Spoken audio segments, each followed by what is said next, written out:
Hello बच्चों, आइए देखते हैं। प्रश्न कह रहा है कि समस्याओं को रैखिक समीकरणों के रूप में व्यक्त कीजिए और फिर उनको हल कीजिए। यहाँ पे कह रहा है कि रोहित 300 किलोमीटर दूरी पर स्थित अपने घर से जाने के लिए कुछ दूरी रेलगाड़ी द्वारा, कुछ दूरी बस द्वारा तय करती है। यदि वह 60 किलोमीटर रेलगाड़ी द्वारा तथा शेष बस द्वारा यात्रा करती है तो, और शेष बस द्वारा यात्रा करती है तो 4 घंटे, यदि वह 100 किलोमीटर रेलगाड़ी से तथा शेष बस द्वारा तय करती हो तो उसे 10 मिनट अधिक लगते हैं। रेलगाड़ी और बस की क्रमशः चाल ज्ञात कीजिए। हमें रेलगाड़ी और बस की चाल ज्ञात करना है। तो सबसे पहले तो हम क्या करेंगे, यहाँ पे मुख्य अवधारणा लिखेंगे।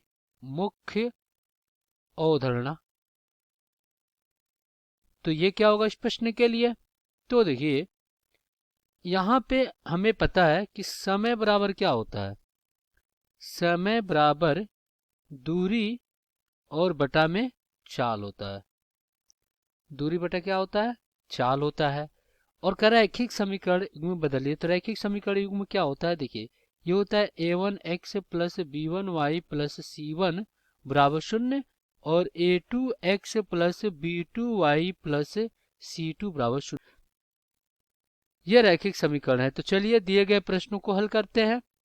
तो सबसे पहले तो हम क्या करेंगे, मान लेंगे, माना रेलगाड़ी की चाल, रेलगाड़ी की चाल रेलगाड़ी की चाल x किलोमीटर प्रति घंटा है और बस की चाल चाल बस की चाल y किलोमीटर प्रति घंटा है। यह हमने मान लिया। तो यहां से समय बराबर क्या होता है? दूरी बटा चाल होता है। तो यहाँ पे लिखेंगे प्रश्न के अनुसार, प्रश्न के अनुसार कह रहा है कि 60 किलोमीटर प्रति घंटा। देखिए, 60 किलोमीटर रेलगाड़ी, तो ये हो गया 60, ये रेलगाड़ी है और उसकी चाल क्या है? x है। और फिर कह रहा है कि और शेष यात्रा बस से चलती है, तो प्लस में कितना हो जाएगा? देखिए, 300 माइनस 60 करेंगे तो 240 किलोमीटर यात्रा क्या बस से चली है, तो ये हो जाएगा 240 और बटा में कितना हो जाएगा? y, और बराबर में कितना समय लग रहा है? 4 घंटे। तो ये 4 घंटे समीकरण 1 बन गया। अब हम क्या करते हैं, पुनः प्रश्न से अब हम क्या करेंगे, यहाँ पे लिखेंगे पुनः प्रश्न से। अब प्रश्न में कह रहा है कि जो 100 किलोमीटर है वो किससे चल रहा है? रेलगाड़ी से, और बाकी शेष बस से। तो ये हो जाएगा 300 माइनस 100 बराबर में कितना? 200। तो 200 किससे चल रहे हैं? बस से। तो 200 बटा y। तो इसमें समय कितना लग रहा है? 4 घंटा 10 मिनट। तो 4 घंटा 10 मिनट। तो देखिए, मिनट को अगर हम क्या करें, घंटा में बदले तो 4 और 10 बटा कितना हो जाएगा? 60। तो 0 से 0, 6 चौको 24, 1 25 और बटा में कितना हो जाएगा? यहाँ पे 6 हो जाएगा। तो इधर कितना हो गया? ये हो जाएगा 25 और बटा में 6। अब देखिए, इसको हम क्या करते हैं, समीकरण 2 बना लेते हैं। तो हम क्या करेंगे, 1 बटा x की जगह पे a और 1 बटा y की जगह पे b रख देंगे। तो यहाँ से आपका क्या हो जाएगा? देखिए, ये हो जाएगा 60a प्लस यहाँ पे 240b और बराबर में कितना हो जाएगा? 4। ये समीकरण कितना हो गया आपका? 3 हो गया। और फिर यहाँ पे क्या हो जाएगा आपका? 100a प्लस 200b बराबर में 25 और बटा में 6। अगर हम क्या करें, यहाँ पे तिर्यक गुणा कर देते, ये हो जाएगा 600a और प्लस, देखिए 6 दूना 1200b और बराबर में 25। तो यहाँ से 100 का लघुत्तम उत्तम लेंगे। तो अब यहाँ से 100 के तिर्यक गुणा करेंगे तो ये हो जाएगा 600a प्लस 1200b बराबर में 25। ये समीकरण आपका कितना बन गया? यहाँ से 4 बन गया। अब ये देखिए, 2 रैखिक समीकरण हो गए। अब हम क्या करेंगे, इसको विलोपन विधि से हल करेंगे।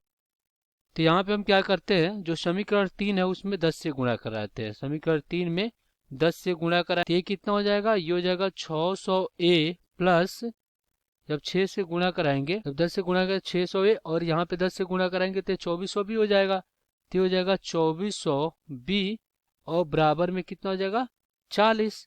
ये समीकरण आपका क्या बन गया 5 बन गया। और समीकरण देखिए 4 क्या था 600 प्लस 1200 बी, तो हो जाएगा 600 ए प्लस 1200 बी बराबर में कितना हो जाएगा 25। ये समीकरण क्या था आपका 4 था।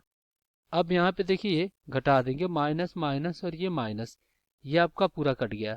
इधर कितना बचा, इधर बच गया 1200 बी बराबर में 15। तो यहाँ से b बराबर कितना हो गया 15 और बटा में 1200।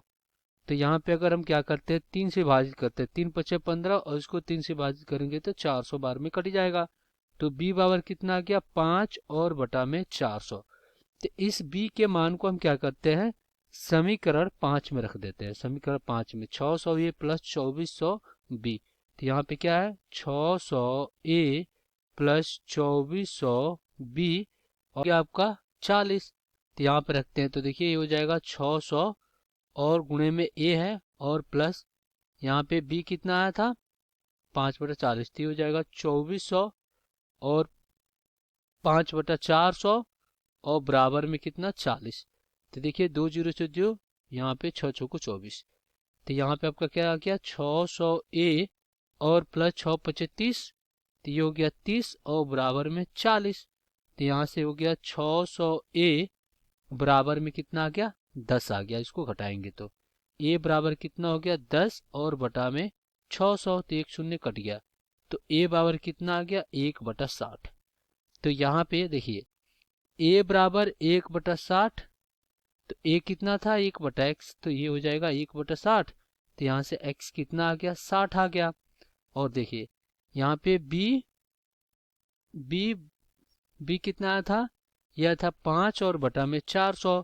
तो b कितना था b आपका 1/y, तो बराबर में 5 और बटा में 400। तो देखिए 8×5 = 40, तो ये 40 हो गया। तो 1/y बराबर कितना आ गया 1/80। तो यहाँ से y कितना आ गया 80 आ गया। तो यहाँ पे लिखेंगे रेलगाड़ी की चाल, रेलगाड़ी की चाल बराबर कितना, यहाँ पे 60 किलोमीटर प्रति घंटा। बस की चाल, बस की चाल बराबर 80 किलोमीटर प्रति घंटा। तो यही हो जाएगा आपका उत्तर। आशा करते हैं बच्चों ये प्रश्न आपको समझ में आया होगा। धन्यवाद।